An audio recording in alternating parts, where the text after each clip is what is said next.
दोस्तों, अगर आपको लगता है कि मिडल ईस्ट में चल रहे तनाव के बीच तेल का खेल सिर्फ अरब देशों के हाथ में है, तो शायद आप आधी तस्वीर दें।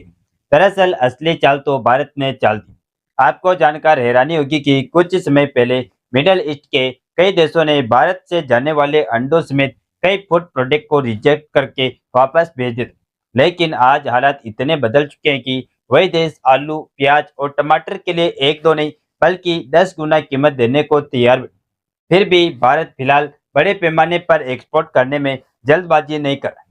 स्थिति यहाँ तक पहुँच चुकी है कि कुछ देश तो सीधे यह कह रहे हैं कि हमसे तेल ले लीजिए और बदले में हमें खाने पीने का सामान दे दीजिए। यानी तेल के बदले फूड सप्लाई की बात तक सामने आने लगी है। हालात का अंदाजा इसी से लगाया जा सकता है कि मिडल ईस्ट के कई बाजारों में प्याज करीब 250 रुपए किलो तक बिक रहे हैं, जबकि भारत के अंदर वही प्याज आज भी लगभग 15 से 20 रुपए किलो मिल रहा है।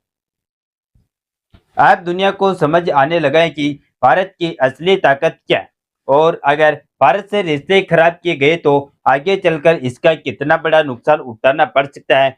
तो आखिरकार मिडल ईस्ट में ऐसा क्या हो रहा है कि युद्ध का असर अब आम आदमी की थाली तक पहुंच गया है। तो चलिए पूरी डेवलपमेंट क्या है इस वीडियो में समझते हैं। नमस्कार दोस्तों, मैं राधेश्याम और आप देख रहे हैं के एस न्यूज 24। सबसे पहले यह समझे कि यूएई यानी संयुक्त अरब अमीरात और बाकी अरब देशों से भारत भले ही तेल और गैस की सप्लाई लेता है, लेकिन जब बात आती है कि यूएई और बाकी के अरब देश भारत पर किस तरीके से डिपेंडेंट है, तो यहाँ तस्वीर पूरी तरह से बदली हुई दिखाई दे। क्योंकि यूएई जैसे देशों को टमाटर और प्याज के लिए भारत सबसे बड़ा सप्लायर है, लेकिन जब स्ट्रेट ऑफ हार्मोज का रास्ता बंद हुआ है, तो भारत से जो शिपमेंट अरब देशों के लिए रवाना हुई थी, वह रास्ते में ही अटक गई। दरअसल रिपोर्ट बताती है कि यूएई जैसे अमीर देश भी खाने पीने की चीजों के दाम तेजी से बढ़ने लगे। जिस टमाटर की कीमत कुछ समय पहले सामान्य थी, वह अब लगभग 10 दिरहम यानी करीब 250 रुपए प्रति किलो तक पहुंच गया। वही प्याज की कीमत भी करीब 170 से 175 रुपए किलो तक पहुंच गए। दुबई के बड़े बाजारों में लोग हैरान हैं, क्योंकि जो सब्जियां पहले रोजमर्रा की डाइट का हिस्सा हुआ करती थी, वही अब धीरे धीरे लग्जरी बनती जा रही। और जिन्हें नहीं मालूम है, वह लोग बार बार यही सवाल पूछ रहे हैं कि आखिर ऐसा अचानक क्या हो गया कि एक तरफ भारत को गैस सप्लाई को लेकर चिंता है, और दूसरी तरफ मिडल ईस्ट के देशों को खाने पीने की दिक्कत होने लगी। फिलहाल देखा जाए तो मिडल ईस्ट के देश तेल और गैस के मामले में बेहद अमीर हैं, अरबों खरबों डॉलर का व्यापार करते हैं और दुनिया में इनका दबदबा भी काफी है। लेकिन सिर्फ तेल और गैस से पेट नहीं भरा जा सकता है। यही वजह है कि इन देशों की बड़ी आबादी के लिए खाने पीने का सामान दूसरे देशों से इंपोर्ट करना पड़ता है, और भारत इनके सबसे नजदीक और भरोसेमंद सप्लायरों में से एक है। भारत एक कृषि प्रधान देश है, और यहाँ का एग्रीकल्चर सेक्टर इतना बड़ा है कि हम कम कीमत पर बड़ी मात्रा में फूड प्रोडक्ट्स तैयार कर सकते हैं। अगर यही सामान यूरोपियन देशों से खरीदा जाए तो इन देशों को 2-3 गुना कीमत चुकानी पड़ती। इसीलिए जैसे भारत एनर्जी के लिए इन देशों पर निर्भर है, वैसे ही ये देश भोजन के लिए काफी हद तक भारत पर निर्भर थे।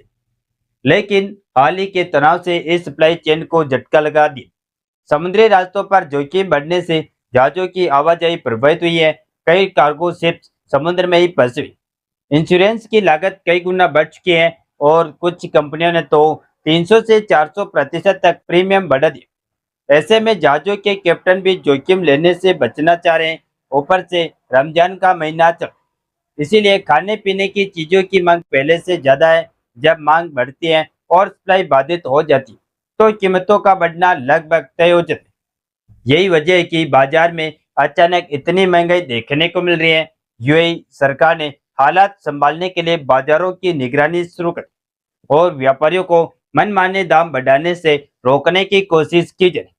लोगों को भरोसा दिलाया गया है कि देश के पास कई महीनों का राशन स्टॉक मौजूद है, और यह महंगाई अस्थायी हो सकती है। लेकिन असली चुनौती सप्लाई चेन की, और इसे ठीक करने के लिए भारत के साथ बातचीत भी शुरू हो चुकी है। भारत के नजरिए से देखें तो स्थिति थोड़ी अलग है। समुद्री रास्तों में बाधा आने के कारण भारत का एक्सपोर्ट प्रभावित हुआ, जिसकी वजह से घरेलू बाजार में प्याज और बासमती चावल के दाम कम हो रहे। इसका असर किसानों की कमाई पर पड़ रहा है। इसी बीच कुछ देशों ने तेल और फूड आपूर्ति लेकर लॉन्ग टर्म डील की चर्चा भी शुरू कर दी। यानी अगर तेल की सप्लाई लंबे समय तक तय की जाए तो खाने पीने के सामान की सप्लाई भी उसी तरह सुनिश्चित की जा सकती है। फिलहाल भारत के लिए अच्छी खबर ये है कि भारतीय जहाजों को समुद्री रास्तों से गुजरने की अनुमति मिल रही है और एलपीजी से लदे हुए कुछ जहाज सुरक्षित भारत पहुंच भी चुके। यानी फिलहाल भारत को सीधे तौर पर बड़ी परेशानी नहीं है, लेकिन ऐसा लगता है कि भारत इस पूरे हालात को बहुत ध्यान से देख रहा है और शायद किसी बड़ी रणनीतिक डील के इंतजार में। वही दूसरी बड़ी खबर अमेरिका से सामने आई। अमेरिका ने भारत, चीन और पाकिस्तान समेत करीब 60 देशों के खिलाफ जांच शुरू कर।